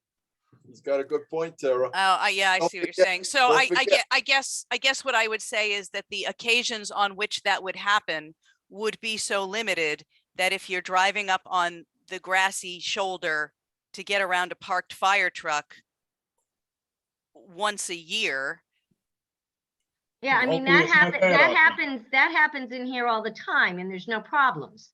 I Yeah. mean, I've had the fire trucks in here, we've had the ambulance, everything else. And your I've got a road's narrow not 16 road. feet wide. Your road's a lot wider than 16 feet. Not a whole lot. You get out Not a- there with a ruler tomorrow and measure it. I just walked it. I'm I didn't look- say walk it, I said measure it. Yeah, but I mean, I measured it off side to side. It's narrow, but I've never been a problem in here with the trucks or anything. What, tape measure did you use? Here, everything I read, this goes back to like 7:15. Everything I read, you need a minimum of 20 feet for a emergency truck to go around another emergency truck in multiple regulations I read. Okay, so you want to Amen. set the single lane at 20? That would, Yep. that would, Yep. that would work. I'm gonna have to, Dave, that's a good point. Because didn't we set when we had all these access roads, we set a minimum of 16 because of the equipment going up there with Ray, I think Ray and I agreed on that. Yes, Well, that was I a mean, while back. Yeah, we did Yeah. that. So that's 16 feet. That's just a piece of equipment going up one way. But here, like Randy and everything, it makes sense. Yeah, I think 20 feet would be correct, and and that would give, because don't forget the fire trucks today, they're about 8'6" wide now, which is the legal width. They call legal width on the road. So Edmonton being built today with the thing can be 8'6" wide instead of 8 feet back in the day, or 7'6". So Edmonton's bigger and longer. So yeah, we got to take that into account. Yes. Gonna have to agree with that. I would go with 20. Okay. Okay. Let's see where we got next. Well, look at that. We've been through a page. It never ceases to amaze me, honestly. Okay, quick comment here that Janet sent me this morning or this afternoon late on gradient, maximum gradient at pavement center line for all classifications of road shall be 12%. From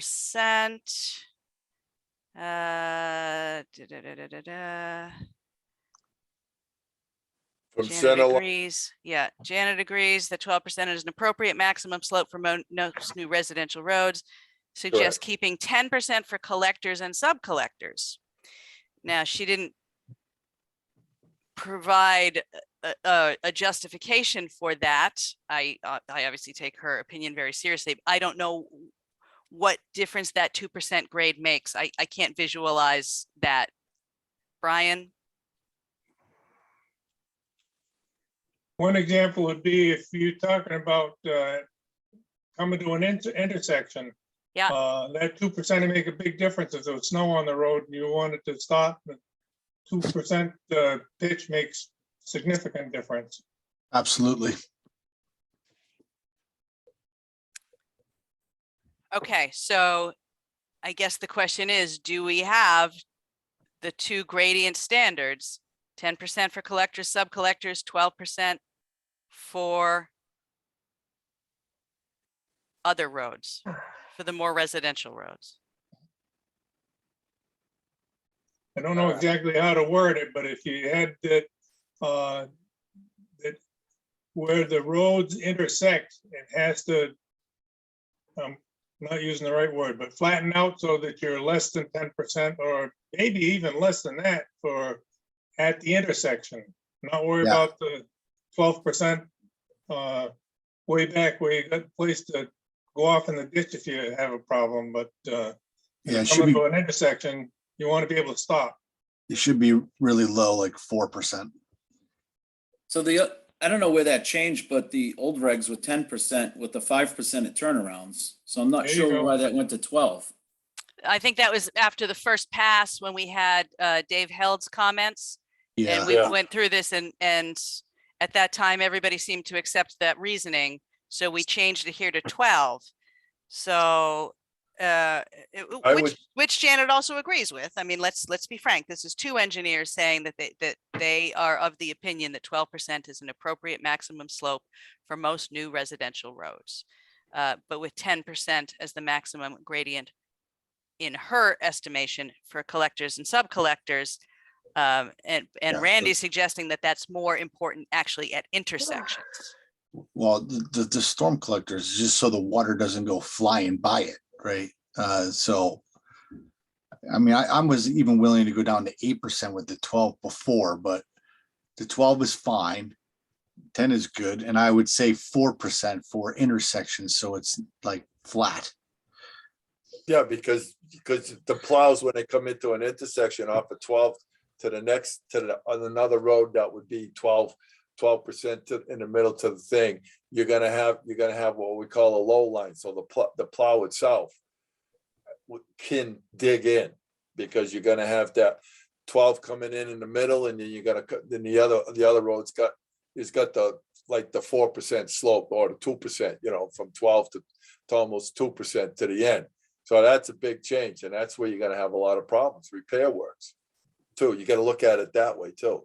So, I like Randy's idea is, I'd say let's stick with 10, because 10, there is not that much difference of 2% between 12 and 10 from the center of the road to the edge of the road.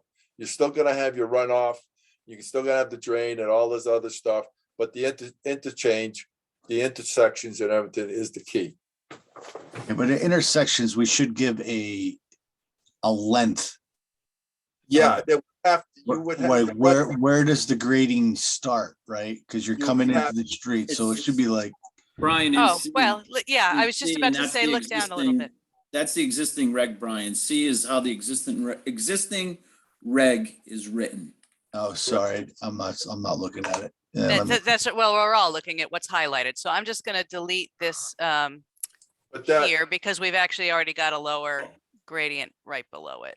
but that makes a lot of sense, is that you have to think about the length, the width of the road with like a 10% grade. So if the road is 24 feet, and you got a 10% grade from the center of the road to the edge, it's 12 feet.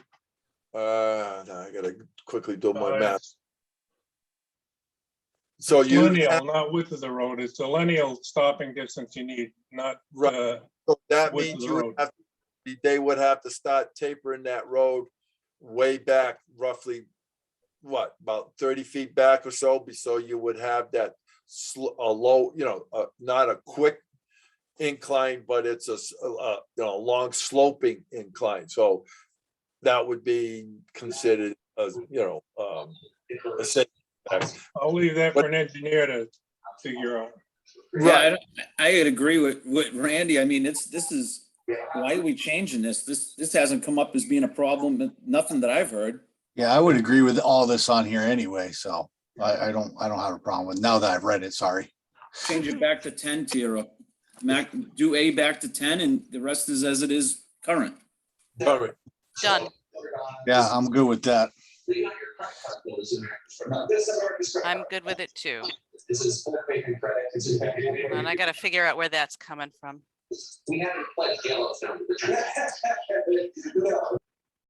That's where it's coming from. Okay, let's see. All right, so we solved a problem. Look at that. Let's see. Stopping site distance. This is actually not Marla's comment. This is her carrying one of mine over into this track change draft. Per DPW, currently there are no streets or roads in town that require speeds over 35 to 40 miles per hour. This was commentary that Rich had passed to me months ago. Speeds on collector roads can vary based on design and placement. So then the follow-up comment is from me. Question, given that road width is one of the factors that contributes to travel speeds, how do we build in standards that act to reduce speeds overall? I think we sort of addressed that by going to 24 feet as a universal standard and nixing this 26.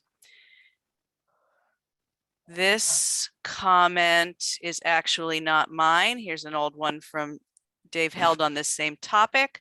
I would not want a road in a 50-lot residential subdivision designed for 40 miles an hour. The actual speed of vehicles will be dictated by the geometric design of the road, not a speed limit sign. And if it's designed for 40 miles an hour, they will routinely travel 45, to everyone's point that everybody travels faster than the posted limit. That's excessive in a residential neighborhood setting where whether there are sidewalks or not. Stopping sight lines are good, but the pavement widths and horizontal curves will have a huge effect on the speeds. So that's just general commentary on this notion of stopping sight distance. I don't know that it requires further comment unless you want to talk about widths again. Yeah, I don't know why David's comment for a 50 lot residential subdivision, that's a collector street with, Well, if you go up to, oops, that was more scrolling than I wanted. If you go up to the classifications of 50 or more number of lots in a subdivision, the road would be creating enough daily trips to classify it as a collector street, according to this formulation. yeah. And like, you know, I go back to my example before of a commercial industrial park where, you know, you could have could be called a collector street, but, you know, you're not going to be at 40 miles an hour. So this is how the regs are written right now currently. So Yes, this was all carryover. I don't know that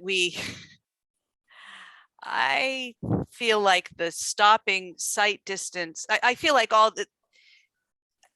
nothing should be higher than 30 miles an hour in anything that we are considering. Right, no matter what the nature of the subdivision is, because our high speed travel corridors are defined already. We're not creating more of those. So, you know, I asked Cindy, do you look at the design to see if it's designed for 40 miles an hour or 30 miles an hour, or is that even practical? Is that something we look at currently? Well, who sets the traffic limit? That's what I'm asking. That's an interesting question. I think I that, would think that would be the Department of Transportation, no? well, the highway, I the have Yeah. highway a, department. I have a guideline for establishing speed limits in Connecticut, and it's very lengthy. I bet it is. Can you read us the whole thing in 4 minutes? I don't think I'm gonna get through it. I'm just, is it practical that this is, you know, a design speed limit? Is it something we even look at when we're approving plans and No, that the design is 40 miles per hour? I question where our role is in that. Dave, we Mr. never Lincoln. did pass, from what I can remember, when we some subdivision, a couple of them were done, but wait, you know, when I got on, you're right, that question was never asked, you know, No. is this designed for the speed or whatever, you know, we just took it, you know, everything was taken for granted that, you know, you're putting in a subdivision, you know, common sense will tell you, there you go again, the word common sense, you know, that people would travel a decent speed, you know, 25, 30 or whatever, because you know, there's going to be kids, people have, you know, kids and everything. So, you know, you got to take that all into account. But again, here we go. Common sense is out the window. But I think that's something that we might have to look at if somebody comes in, okay, when you're putting this road in, this is this. What are you going to base, say like a proper speed limit? We can't tell them or dictate it to them, but you're right, Dave, that's something that needs to be looked at. How can we come up with something with that? we need to find out who determines the speed limit on town Correct. roads, not, Yeah, I not was just state gonna road. say this, yeah, I was just gonna say the same thing. Who sets the limits? That's what we need to look into.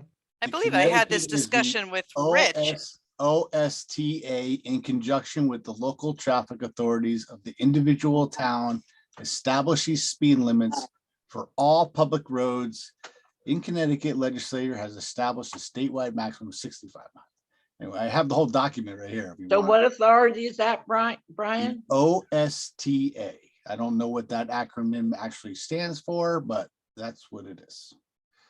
And they have a O- whole guideline on it. Did you say OSTA? Yes, sir. Hang on a minute. And it says Connecticut General Statutes of Section. General, blah, blah, blah. So Oh. this is what I'm thinking about this table. I think this table does Then not is it- serve our needs. I think what serves our needs is closer, and again, let's talk about Granby, because this is our new favorite.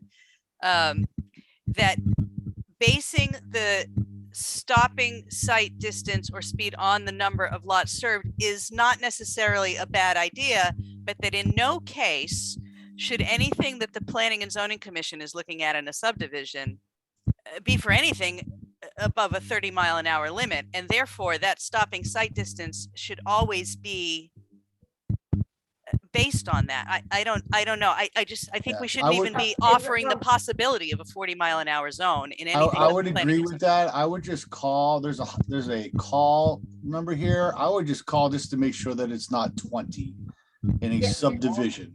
Yeah, because the OSTA is Office of State Traffic Administration, and that's what I'm Correct. looking up. And That's that's, it, thank that's who sets it. Yeah, and there is a phone number there and a fax number. So but the only other thing you can do with that is recommend. We can't dictate it to them, but we can recommend that speed bumps be put in. Because I can show you a couple places not too far from here, right here in Dudley. I think it's called Dade's Way. Yeah, I remember putting building houses there for Joe Sharetti when he was building it. And he was gonna put it, because that there is a 2-lane, one side is egress, the other side is ingress, with a little medium thing with some trees in the middle of it. If you go by there, you see it every once in a while, Jane, when you drive out that way, if you do. He was gonna put in some speed bumps, and that was the only way you could curve anybody, because it will be like 2 drag strips, just about. So by using speed bumps, you can recommend. A lot of places, a lot of towns do that. They put speed bumps in. They have speed bumps put in for that reason. That helps control your speed. See, I just sent you that, it's a Q&A thing from the OSTA and has a phone number on it. I think it's just a simple call just to say, hey, Yeah, we're doing some subdivisions. What's maximum speed limit? Is it 30 or 20? On those speed bumps that you're talking about, it should be fun when you're plowing snow. Yeah, I know. Yeah, I was But, thinking.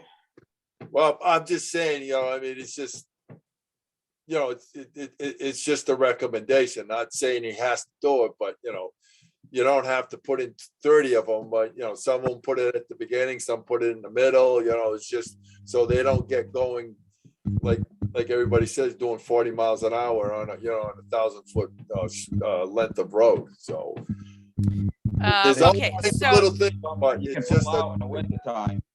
what's that?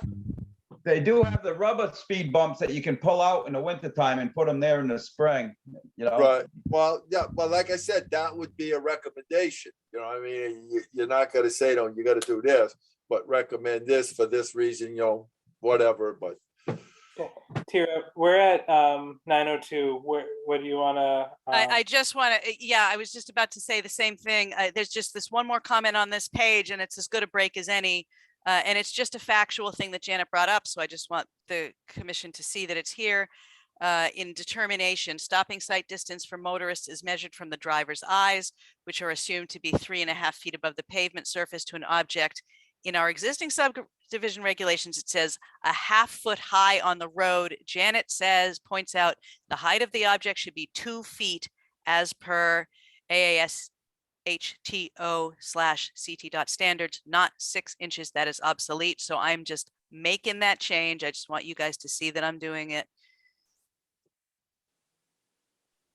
Perfect. Thank you.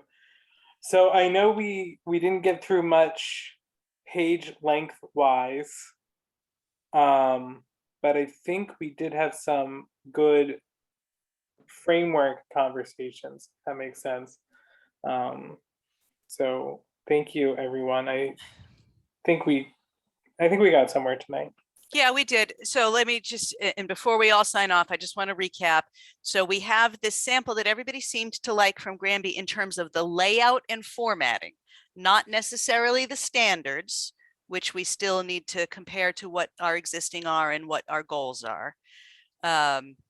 So what I feel my next task is, or my additional task as we plow forward through these appendices, is to take where we've been and try to start reformatting it into an appendix with better flow, even as we are discussing the standards themselves. This gets a little complicated, but I think I'm okay.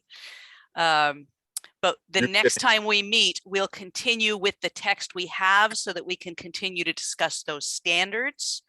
And then that'll essentially be a new running draft, lucky me, that I keep on the side, and that we You're can welcome. refer back to. So that's one thing. Second thing is, and this is obviously not the full PZC, but I did send this out via email. You guys all saw the PA 490 thing. Can this group at least generally say that we agree that we're going to be meeting via Zoom on Monday, the 16th, which is the only day that I have free that week, and the only day I have free before the next PZC regular meeting, to discuss the details of PA 490 to get it up to the Board of Selectmen, which, by the way, could be the very next night. They have a meeting the next night. Well, that's we- referendum night. Oh, crap. Yeah, it's referendum. I was just saying, wait a minute, that's referendum night. But you know what? That might not be so bad, because if we're meeting on Zoom, it's okay. And the referendum is an 8-hour voting window. Yeah, I Correct. can do That's only 7 5 o'clock minutes. on Monday night. I mean, if we feel we can't do it, I understand based on that, if we just feel it's too much of a What- conflict, but it is the what the- only chance that we'll have before the next regular Okay. meeting. Let me ask you this question. Since it's the referendum night, the voting is what? It ends at 8 o'clock? Noon to 8. Okay, so why can't we start the meeting at 8 o'clock just to give anybody a chance for whatever? And then, jump right in what do you think? We can handle this thing in an hour? We'll just I on the, I on think the- we can. It's a single topic, and we're talking about essentially 3 bullet points in a single topic, but it is an important topic. I Well- think we can do it in an hour, but I have been wrong about that kind of thing before. well, no, then including me, we'll just have to bite the bullet, but that's gonna be an important night, stuff like that. That's why I'm saying is I'll gladly sit in at 8 o'clock, if you want to do this at 8 to 9, or go 8 to 9:30, whatever it takes. Because you got a 2-hour window with the Zoom, but Well, I can make as long as I want on the Zoom. It's more being conscious of everyone's time. But I'm okay with that, 8 to 9:30. How does that sound, guys? Well, if everybody votes when they get out of work, there's no reason why we shouldn't be able to go on at 7, but it doesn't matter to me. How I about, got- I'm for the 7. I mean, but that's just me. I do not have a problem being able to be on at 7. okay, I mean, And that I that work way in it town hall, so shortens- I could just vote. right? Yeah, I mean, and it shortens the night rather than, possibly having us sit here until 9:30, 10 o'clock. I was trying to make it difficult for you. I know, John, I know. That's your Yeah. purpose. Here, I would just make sure that we are, that there aren't any complications, either legally or town policy wise, about meeting. I will do that. I can do that. Well, But if there aren't, I would say, I think it sounds like most of us feel like 7 is reasonable. Okay, Because there's a conservation committee meeting that same night, isn't there? What was that, Ray? I think there's a conservation committee meeting the same night on the Ah, 16th. it would be their normal night for sure, but that doesn't mean that they wouldn't cancel because of the referendum. I don't know. But I think it's feasible, but I will definitely check to make sure there is no regulatory hurdle about scheduling town meetings on nights when there are referenda. I don't think there are, but it's certainly worth checking out. All right, so that's our plan. I'll start a parallel Appendix C. I will do my best to get what we got through tonight. Well, we didn't get through so much, so it shouldn't be so hard. Out to you guys before the end of the weekend. I am on vacation next week, as you know. And then we have the regular meeting the week after I come back, and we'll pick up with this again. It kills me that we're so close and yet so far, but it's the right thing to do to go through it thoroughly. Anything else, anybody? I have one question. Do we have things in this regulations that coincides, that's contradicted in our regular regulations? That's part of why we did this, because the zoning regulations, when we did the update, seemed to create some conflicts. Most of them are in sections we already had, like the shared driveways thing, which is definitely in the zoning regulations, but definitely not in the existing, the older subdivision regulations. There were a couple of other things that right off the top of my head, I can't tell you, but I know that there were some. So this is all about eliminating all conflicts as one goal, continuing the update and modernization I mean, you've seen how unclear and messy these things are. So that the people coming forward with their proposals have a good, clean set of standards, and just eliminate all of the possible contradictions and the contradictions that exist within the document itself. I mean, when we went through it in a first pass, Ray, we found documents referred to that don't even exist. Or did they? So it needs to be done. It's a part of a whole master Well, I was upgrade. just wondering if there's stuff in here that we're changing, that we have to go back and change stuff in the other regulations. No, we shouldn't have to do that. The only thing that might be the case is Marla has made that point about a net buildable area. That would be a change in the zoning regulations that she is suggesting for our annual update, and that would have some implications here. There is a little bit of a chicken and egg thing with that, and I have to figure out the right order there. Yeah, but that would be the only thing, Ray. That would be the only thing. Just when we release this, we just want to make sure they coincide, Oh, believe me, I know. I I think, do not want to be doing this again next year. Right, but then Tara, then we also discussed when we passed the regular regs, just recently, the new ones, that we were gonna go and review our regs every year or so. The Instead zoning of- yes, the zoning regulations, yes, because zoning Right. regulations are about uses, and uses are, they're more fluid. People have different novel uses. Look at the cannabis thing, right? Right. 10 right. years ago, that wouldn't have been legal. This year, it is not only legal, the states is fundamentally saying you will find a way to regulate for it.